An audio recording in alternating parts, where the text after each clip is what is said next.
It's nice to meet you. I am Jiaoqiu, the Yanqing's military healer, under the command of Feixiao, the Merlin's Claw. I suppose I'm also her advisor. What should you call me? Jiao for short? Or Cho, perhaps? I guess we're only saving ourselves one syllable either way. Why are you getting so skinny these days? Shall we eat to live or live to eat? I know. Let's go for some hot pot. In the not-too-distant ancient times, people didn't care much about their own lives, let alone the lives of others. The history behind the idea that life is precious, in fact, is very short.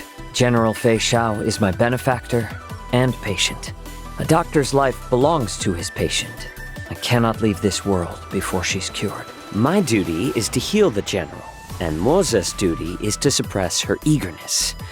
That's why I'm in charge of cooking and medicine, and Moze handles all the dirty work.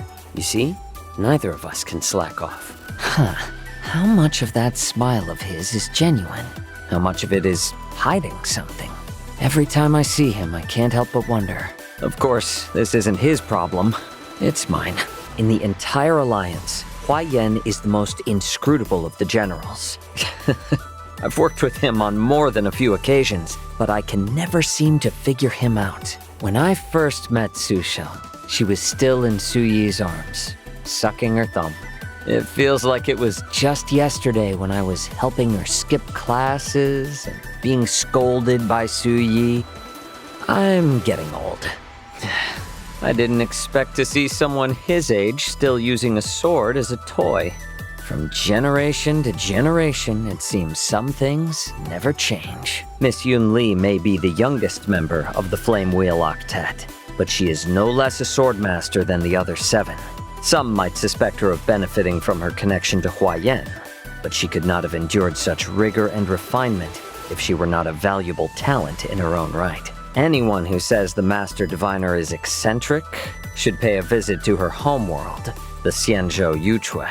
That's the heartland of the followers of the Wisdom Walker. I'm guessing every conversation on the Luofu is some permutation of he knows that you know that I know that he knows, like Helmmaster Yukong after the war 30 years ago.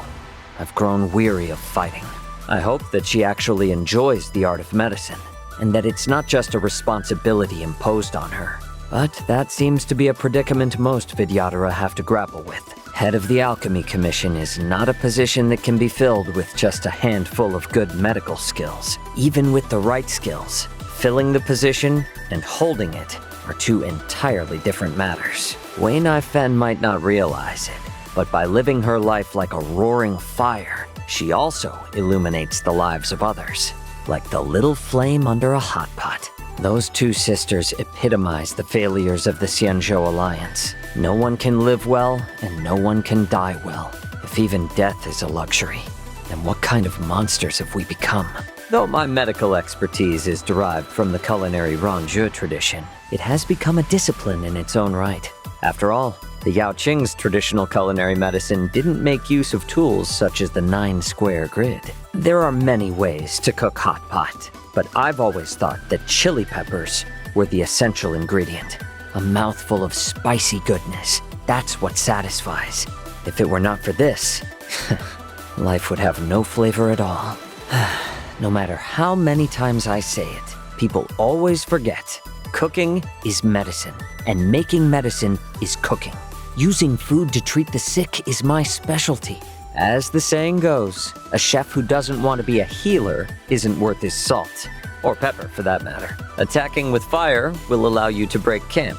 An intelligent move. Attacking with water will allow you to consolidate. A strong tactic. With fire and water together, the enemy will be turned to stew.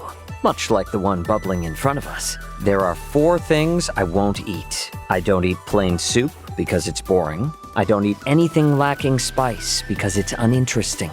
I don't eat yuanyang hot pot because it's impure.